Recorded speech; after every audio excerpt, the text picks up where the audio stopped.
I was like, dude, oh my gosh, almost fell again. That's the second time. Guys, hello and welcome back. Today we are talking about the June wrap, and I've got a lot to not say because as you know, the June TBR was massive. It was insane. Your girl kind of lost it and became very ambitious, and then we only did this many. Not my proudest moment, but going into July, we are mainly just reading Zodiac Academy. So maybe that will completely switch up this reading slump that we're currently in because I needed to. I needed to switch up. All right. But we did finish two physical books on the TBR, and then we read three audiobooks. So let's go ahead and get into what we read. Vicious Fae by the Twisted Sisters, Caroline Beckham and Suzanne Valenti. This is the third book in the Ruthless Boys of the Zodiac series, and love. This is when I officially was like, oh no, I really like Elise. I really love her. I kind of get her. Though I wouldn't do that. I get why she's like that, and I kind of really enjoyed it. She's also just a boss bitch who knows what she wants and gets what she wants, and I now have more appreciation for it. But Vicious Fae, I kind of noticed with every book, it does have a slight more focus on one of the boys. So, like in book one, it's Elise focus. Elise's life, Elise, what happened to her, and introducing the boys. In book two, the Savage Fae, we have Dante and kind of what he's going through with his family. Then we have Leon and just getting into Leon creating the dynamics of this series, of this book. And then we go into Broken Fae, which is Gabriel. Mind you, all these boys are on the cover, so that kind of makes sense. It goes into Gabriel, and I don't think it's really so much about the story of Gabriel because we still don't get a lot of answers for that. But I think it's more him coming into the group, accepting the group, and his acceptance of his place in the world kind of thing and getting into his powers. He's finally like dealing with that. So, and then we have Warrior Fae for writer Draconis. He has his storyline fruition, and yeah, we're not gonna get into it because this is non-spoiler. So, but going back, Vicious Fae, Leon's focus. This man understands my girl Elise so much, and all he wants to do is support her. All he wants to do is be there for her, and all he wants to do is bring the group together, and I absolutely love it. He is such a king, quite literally. I mean, he's a lion, so it makes sense. He's also so protective of Elise, and when he realizes like Elise has befriended someone, he's like, okay, well, I guess that person's now part of the fam, but not like the reverse fam, but you know, someone to be like protected kind of thing. But in the beginning of that book, it was not that way. Sorry, little rat friend. But I really enjoyed it. This definitely, that's all I could really say. A good time was had, and I enjoyed it. Then I'm going to go ahead and give our rankings and then kind of show you it throughout. It doesn't really change except for the end. But starting off, we have Ryder Draconis. I can't explain why, but he is number one. Okay. And then we have Leon because he's such a supportive king, and this kind of is his book focus. So I definitely felt more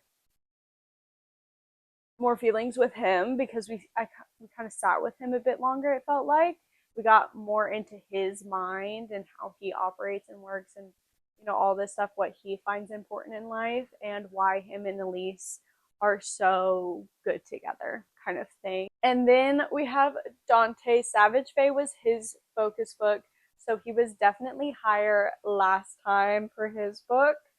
And I just think he is so family based and just so much love and protectiveness. And I just really, really enjoyed it. But he he did get brought down by Leon. I'm sorry. And then we have Gabriel. Gabriel needs to get his head out of it. So he's in the bottom 4. I'm arguing with the wall. I just don't.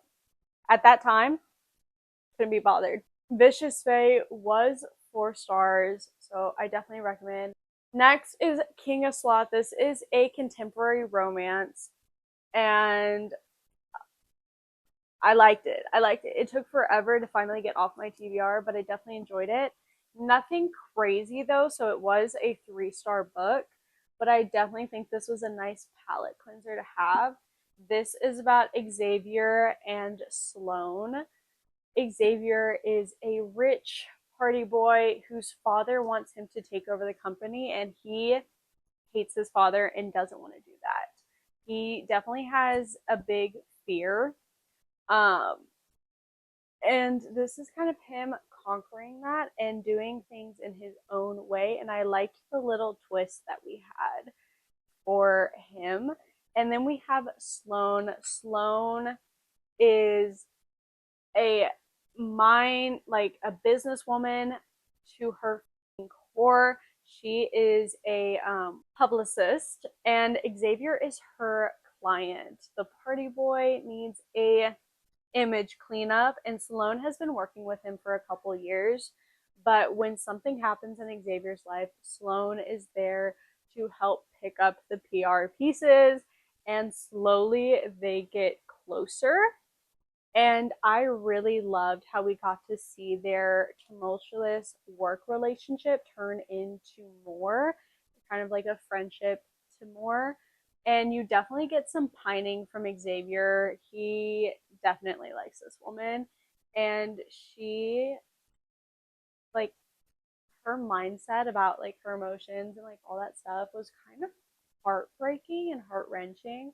But I loved that take that we got to see with her. I love this. The interconnectedness of it is definitely one of my favorites, and the continuation of the series. And I cannot wait to continue this series. I already have the next 2 books, I believe. And we'll see how those go. I don't even remember who they're about, but I know it's like King of Envy and then King of Gluttony's out. And I think I have another one. I don't remember. That's not good. But that's whatever. That's for TBR videos, not wrap up videos. So yes, this was a 3-star. Oh yeah, and it's by Anna Huang, if you don't know already. And it is the 4th book in the King of Sloth series. Next, we continued the Ruthless Boys series, and we got into Broken Fae, and I once again had so much fun. This definitely was more Gabriel focused. Now, obviously, I can't talk too much about the stuff that happens in the rest of these books, so this is gonna kind of go a little bit faster. But I absolutely loved, and this made Gabriel's ranking go up in my book. So we kind of actually have them equal with Dante. So it is Ryder Draconis, Leon, and then Dante and Gabriel. And I loved it. I really enjoyed this book. I think I had a great time. This series, I will say though, is character focused. It is not plot focused. The plot was definitely not the focal point and all that, but it definitely continued the story, and I did enjoy that. I mean, plot for their own personal developments definitely as a player, but the overall plot is just there. Is kind of how I felt. And that was a 3.75 star.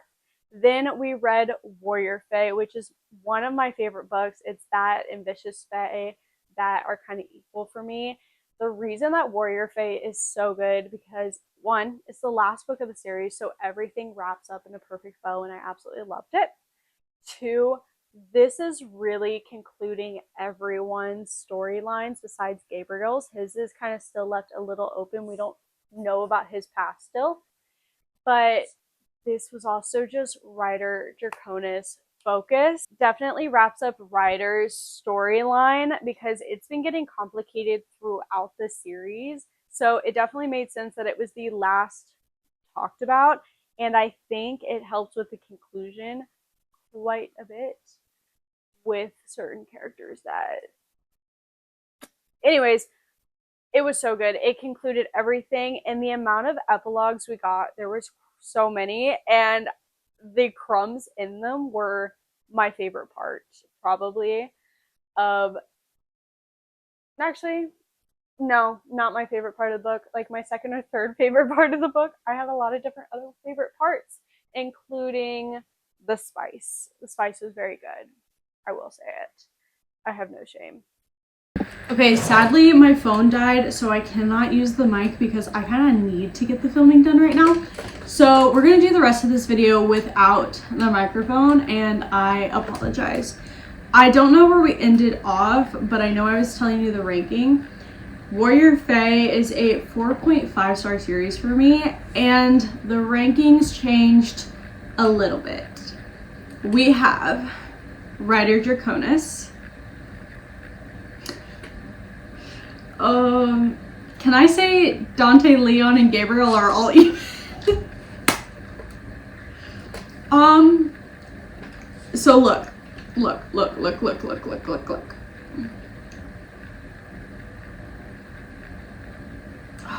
I'm in between going Gabriel and then equal Leon and Dante. But then I also want to do Ryder, Leon, Dante, Gabriel still. I can't decide. You know what I'm going to say? All three boys. And then Ryder Draconis on top. And then, not going to lie, because I'm bi, Elise is going to go in there too. So we got Ryder Draconis, Dante, Leon, and Gabriel. And then Elise. Argue with the wall. Alright, that's my ranking. I'm sorry if it's different for y'all. Also, let me know if it is different because I'm kind of curious where everyone like lands on who's the top one. So, yeah. And then the next book that I read was Furybound. This is the last book I also read in the month of June, and I kind of dragged myself through it. I'm in a slight slump, which is also another reason that most of my books were audio, because I just cannot for the life of me sit down and read. Apparently I don't know what it is, and I'm hoping to fix that in July, but that's currently where we are. And also this book just wasn't dragging me in. I think that also affected my ranking because I gave it a 4.25. I gave Direbound 5 stars, but I think this book made me realize some of the deficiencies in Direbound. However, I'm not changing my ranking because if you asked me today, I would still say 5 stars, even though I feel like this book elaborated that I don't really feel too much of a connection between Meryn and Stark. I know, crazy. But in Direbound, I literally stayed so stupidly blind and ignored warning signs, like, and I knew I was doing it because I was like, oh my gosh, I'm so surprised, but I'm also not. But there was just something missing. He just hated her so vehemently, and though that changes in this, it felt a little, I don't know if disingenuous is the word I'm looking for, but I just wasn't feeling it. And I get like the whole powers thing. I got it, but I didn't. I don't know how else I can explain that. So yes, Furybound. I definitely really enjoyed it. I would say though, my favorite couples in this book was Anasa and Kratos. I love them. I love them. Like this man, this wolf man, literally loves her so freaking much. And even when he's acting up, and also like will snap at him or like get mad at him, and he's like, hell no, or he's like, oh shit, my bad. Like I just feel like they're really such a great mated bond, and I love them. I can't tell you. And also, it's just a fucking queen, and I love her. stupid human gossip. We don't participate. Like, I loved it.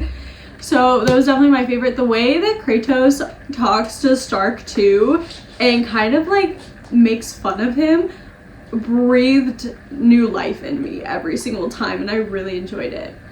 Sayla, my baby, my sweet angel, protect at all cost. And then the friendships, love the friendships. The twin sisters, I love them. They're just, yeah. Moving on. The plot line. Let's talk about this plot. Because that's my biggest grievance right now is this fucking plot. Because what? You make no sense. You make absolutely no sense. We go on this whole journey. We think it's not even just a plot twist. I feel like we were learning so much information and on this one track mind, nothing else but this one mission was really the goal. And then I kind of felt like the author just threw a bunch of shit into the trash and gave us something else. And I was deeply confused by the end of this book. Because it all happens at the end of the book. Like, we all think we're on this one journey, and then it takes a fast, a sharp 90-degree angle turn kind of thing, you know, whipping, back tires are off a little bit, barely staying on the road kind of turn. And I personally was not a fan. That's how I feel. And I'm valid in my feelings. Here's the thing though, I do have hope that in book 3, her genius will come through. Everything will be resolved. The stuff that kind of just got left behind maybe will get picked back up and brought back in a certain way. I don't know how else to put this without accidentally spoiling something, so I'm gonna kind of stop there. But I need her to fix what the fuck happened in this, or make book 3 so different to where I'm like, it makes sense what we just did. It made sense, like this is bigger and deeper than we thought, and like all this stuff. And I mean, that's what I got in the end, that I was like, oh, it's like a lot deeper than we originally thought and all that stuff, but I was like, we still left some stuff behind that we shouldn't have. And so I definitely feel like this series I need to complete, though I don't have the highest expectations. But by the time it comes around, I'm going to totally forget about this, hopefully, and go in with really good vibes. But like I said, this was a 4.25. If you want to go check my unfiltered and unscripted rant, mind you, none of these are scripted, but I do like have some kind of guideline in them. I know what I want to say or something like that. But on my TikTok, there's a full like ADHD breakdown of this book. So y'all should definitely go check that out. But that is kind of it. We read 2 physical books this month, and we read 3 audiobooks, and they have new covers coming out in the fall, I believe. So I'm holding off on buying these series until the covers come out, so I can decide which covers I would like to go with, whether it's the ones that kind of look like the Zodiac ones. Most likely I will not be getting the bare chest ones, but I definitely want to see what option number 3 is. So we're gonna hold off on those purchases, and I can't wait to see how that goes, and I cannot wait to see how July goes with the rest of the Zodiac Academy series, the rest of the Siluria universe. I don't know if we're doing penitentiary though, so we'll have to see about that. But that is it for today's video. Please below tell me your top book of June. I really want to know, and tell me your least favorite if you have one, and your favorite or like most anticipated book of July. And with that, I'm gonna say bye, and I hope y'all have a wonderful day. Love y'all.